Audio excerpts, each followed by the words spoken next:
லோத்து சோதோமுக்கு போனதும் ஆபிரகாமின் சந்ததியார் எகிப்துக்கு போனதும் நாம் இந்த வரலாற்றிலே காண்கிறோம்.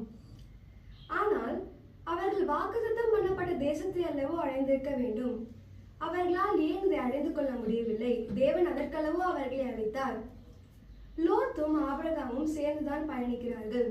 ஆதியாகமம் 13ஆம் அதிகாரத்தின் 7ஆம் வசனத்திலே ஆபிரகாமின் மந்தை மேய்ப்பருக்கும் லோத்தின் மந்தை மேய்ப்பருக்கும் வாக்குவாதமும் சண்டையும் ஏற்படுகிறது. வாக்குவாதம் சண்டை என்பது தேவனுக்கு, அதாவது கிறிஸ்துவுக்கு விரோதமானது. லோத்து அதன் பின் ஆபிரகாமை விட்டு பிரிந்து சோதோமுக்கு போகிறதை நாம் அறிந்திருக்கிறோம். சோதோமின் நிலை என்ன? அது அக்கினிக்கு இரையானது. சோதோமில் லோத்தின் குடும்பத்தின் நிலை என்ன? அக்கிரமக்காரரின் மத்தியில் லோத்து தன் குடும்பத்தோடு நீதிமானாக வைராக்கியமாக வாழ்ந்தான். இது 2 பேதுரு 2ஆம் அதிகாரத்தின் 8ஆம் வசனத்திலே நீதிமானாக சாட்சி பெற்ற லோத்து நீதிக்கு விரோதமாக, நீதிக்கு எதிராக முடிவடைந்தான்.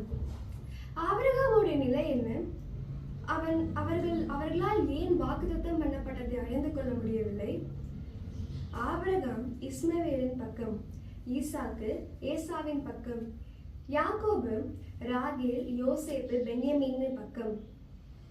ஆனால் சாராள் ஈசாக்கோடு இணைந்து ஆபிரகாமை தன் பக்கமாக இணைத்துக் கொண்டு இஸ்மவேலை தள்ளுகிறாள். அதுபோலவே ரெபேக்காலும் யாக்கோபோடு இணைந்து ஈசாக்கோடு இணைந்து யாக்கோபை காத்துக்கொண்டு ஏசாவின் கோபத்துக்கு யாக்கோபை தப்புவிக்கிறாள். ராகேலின் மரணமும் யோசேப்பின் பிரிவினையும் பென்யமீனின் வேதனையும் யாக்கோபின் குறைபாட்டினால் உண்டான பிரச்சனையாக இருக்கிறது. இதை லேயாளின் புத்திரனாகிய யூதா இந்த பிரச்சனைகள் அனைத்தையும் தடுத்து நிறுத்தி யாக்கோபோடு இணைகிறார். எனவேதான் யூதா சகோதரன் புகழப்படுகிறவர் என்று ஆதியாகமம் 49ஆம் அதிகாரத்தின் 8ஆம் வசனத்தில் எழுதப்பட்டிருக்கிறது.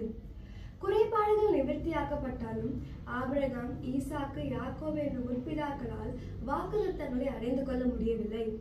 அவர்களுடைய சந்ததியார் எகிப்துக்கு அடிமைகளாக போய்விட்டார்கள். லோத்து சோதோமுக்கு போனதும் ஆபிரகாமின் சந்ததியார் எகிப்துக்கு போனதும் இந்த நகரம் சோதோம் எகிப்து என்று ஞானார்த்தமாய் கொல்லப்படுவதும் நமக்கு வெளிப்படையாக நம்மால் அறிந்து கொள்ள முடிகிறது. ஆபிரகாமும் லோத்தும் இணைந்துதான் வாக்குத்தத்தம் பண்ணப்பட்ட தேசத்தை அடைந்திருக்க வேண்டும். அதற்கல்லவோ தேவன் அவர்களை அழைத்தார். ஆனால் அழைக்கப்பட்டவர்கள் வாக்குத்தத்தம் பண்ணப்பட்ட தேசத்தை அடைந்து கொள்ளாமல் சோதோம் எகிப்து என்ற நிலைக்கு ஆளானார்கள்.